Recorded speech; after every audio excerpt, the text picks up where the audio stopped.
तो अगर आपका पीसी भी मेरे इस पीसी की तरह आराम से 10-15 मिनट में चाय पी के ऑन होता है, तो ये मोस्टली प्रॉब्लम होती है आपकी स्टोरेज ड्राइव की वजह से। जहां पे अगर आपने अपने कंप्यूटर के अंदर हार्ड ड्राइव यूज की हुई है या फिर ओल्ड एसएसडी यूज की है, तो आपका कंप्यूटर बहुत टाइम लेगा ऑन होने में। जहां पे ये कंप्यूटर 5 से 10 मिनट लेता है ऑन करने में, और वहीं पे अगर यहाँ पे मुझे कोई फाइल ओपन करनी पड़ जाए अपने हार्ड ड्राइव के अंदर, तो भूल जाओ 15 से 20 मिनट तक ये कंप्यूटर ऑन हो जाए। तो इस प्रॉब्लम को सॉल्व करने के लिए हम यहाँ पे यूज कर सकते हैं इसके अंदर ये छोटी सी ड्राइव जिसे हम NVMe ड्राइव बोलते हैं, और ये काफी ज्यादा फास्ट होती है इन कंपैरिजन टू कोई भी एसएसडी या हार्ड ड्राइव, क्योंकि यहाँ पे जो आपकी एसएसडी है उसको PCI बस के थ्रू आपके CPU से डायरेक्टली कनेक्ट कर देती है, जिसकी वजह से आपको इसके अंदर बहुत ज्यादा स्पीड देखने को मिलती है। एक नॉर्मल एसएसडी जो SATA के थ्रू कनेक्ट होती है उसके कंपैरिजन में इसके अंदर आपको 10 गुना ज्यादा स्पीड देखने को मिल जाती है। वहीं पे अगर मैं आपसे एक हार्ड ड्राइव के बारे में बात करूं, जो कि आप एंटरप्राइजेस ग्रेड की हार्ड ड्राइव जिसके अंदर आपको 10,000 RPM मिल जाती है, उसके अंदर भी मैक्सिमम आपको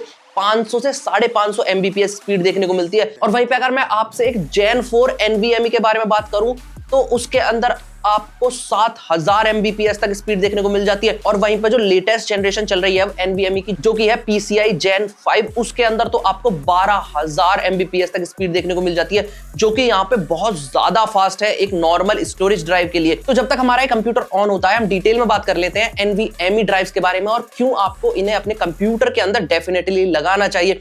और सबसे पहले बात कर लेते हैं एसएसडी और NVMe के बीच में क्या डिफरेंस है। तो सबसे मेन डिफरेंस तो यही है कि एसएसडी स्लो होती है, NVMe फास्ट होती है।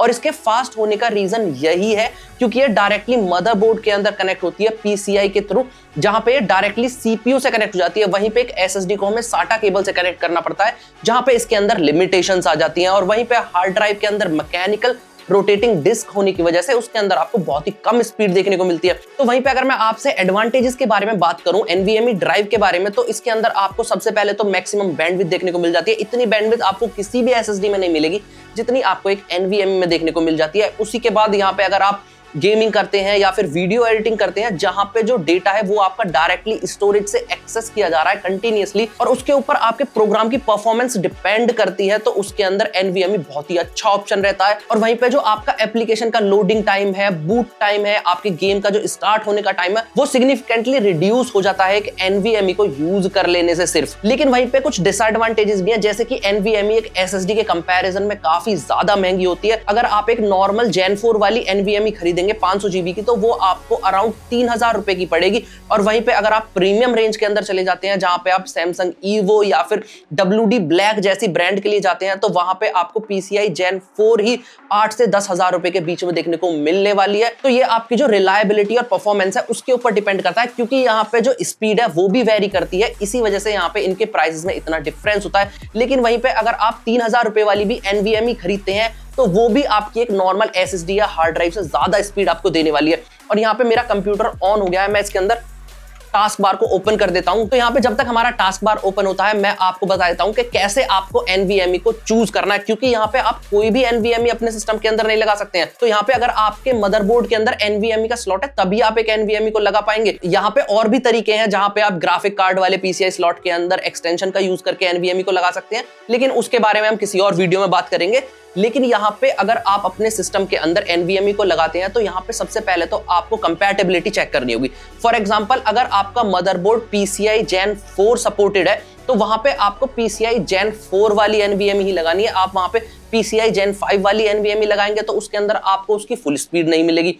और वहीं पे अगर आप PCI Gen 3 वाली SSD लगाएंगे, तो वो आपको उतनी स्पीड नहीं देगा कि आपको उसके अंदर प्रॉपर परफॉर्मेंस मिल पाए। तो आप कोशिश करें कि जिस जनरेशन का PCI स्लॉट आपके मदरबोर्ड के अंदर है, उसी जनरेशन की आप उसके अंदर स्टोरेज लगाएं, ताकि आप अपनी स्टोरेज के ऊपर ओवर स्पेंड ना करें और आपको या फिर अंडर परफॉर्मेंस ना मिले अगर आप पुरानी जनरेशन वाली NVMe चूज कर लेते हैं। आप PCI 3 के अंदर Gen 5 वाली भी लगा सकते हैं और Gen 5 वाले स्लॉट के अंदर PCI 3 वाली भी NVMe लगा सकते हैं। वो बिल्कुल बढ़िया तरीके से काम करेगी, खाली आपको उतनी स्पीड देखने को नहीं मिलेगी। और उसके बाद आ जाती है आपकी स्टोरेज की बात, तो यहाँ पे मैं आपको एक चीज रिकमेंड करूंगा कि आपकी जो नॉर्मल फाइल्स है, जैसे फोटोज वगैरह है जो आप स्टोर करने के लिए रखते हैं अपने कंप्यूटर के अंदर, उनको आप हार्ड ड्राइव में रखें या फिर आप उनके लिए एसएसडी ले सकते हैं। लेकिन वहीं पे जो आप गेम्स वगैरह है या फिर एप्लीकेशन है या फिर ऐसी फाइल्स है जिन्हें आप डेली एक्सेस करते हैं, या फिर आपका जो ऑपरेटिंग सिस्टम है, जैसे यहाँ पे हम विंडोज यूज कर रहे हैं, उसको एटलीस्ट आपको अपनी एनवीएमई में डालना है, तो मैं आपसे रिकमेंड करूंगा कि मिनिमम आप एटलीस्ट 512 जीबी एनवीएमई खरीदें, ताकि आप उसके अंदर आपके प्रोग्राम्स और आपके जो गेम्स वगैरह हैं उनको इंस्टॉल कर पाएं और आपको स्टोरेज के लिए बार बार परेशान ना होना पड़े। क्योंकि तो उसके बाद यहाँ पे आपको एनवीएमईज के अंदर एक चीज का और खास ध्यान रखना होगा, अगर आप 4th या 5th जनरेशन वाली एनवीएमई यूज कर रहे हैं तो उसके अंदर हीटिंग का इश्यू होता है, तो आपको ये कंसीडर करना है कि आप एक ऐसी एसएसडी खरीदें जिसके अंदर आपको एक हीट सिंक देखने को मिले, या फिर आपके मदरबोर्ड के लिए आप एक हीट सिंक खरीद सकते हैं जिसे आप एसएसडी के ऊपर डायरेक्टली लगा सकते हैं, जिससे आपकी जो एसएसडी है उसकी लाइफ बढ़ जाएगी। क्योंकि यहाँ पे एसएसडी अच्छी खासी हीट होती है जब आप उसे यूज करते हैं। तो यहाँ पे अगर आप डिटेल में पीसीआई के बारे में जानना चाहते हैं तो साइड में एक वीडियो मैंने पहले ही बनाई है, आप उसके ऊपर जाकर के पीसीआई के बारे में सभी चीजें जान सकते हैं। तो वहीं पे अगर मैं आपसे रियल वर्ल्ड एप्लीकेशंस की बात करूं एनवीएमई ड्राइव्स की, तो यहाँ पे आपको जो स्पीड है वो काफी ज्यादा देखने को मिल जाती है। और यहाँ पे मैं आपको अपनी स्क्रीन के ऊपर दिखा देता हूं, परफॉर्मेंस में जाके आप यहाँ पे हार्ड ड्राइव पे चेक करेंगे, मैंने कुछ भी ओपन नहीं किया हुआ है। यहाँ पे आपको क्लियरली दिख रहा होगा कि मेरे कंप्यूटर के अंदर कोई भी फाइल ओपन नहीं है, फिर भी जो मेरी हार्ड ड्राइव है वो 100% लोड के ऊपर चल रही है।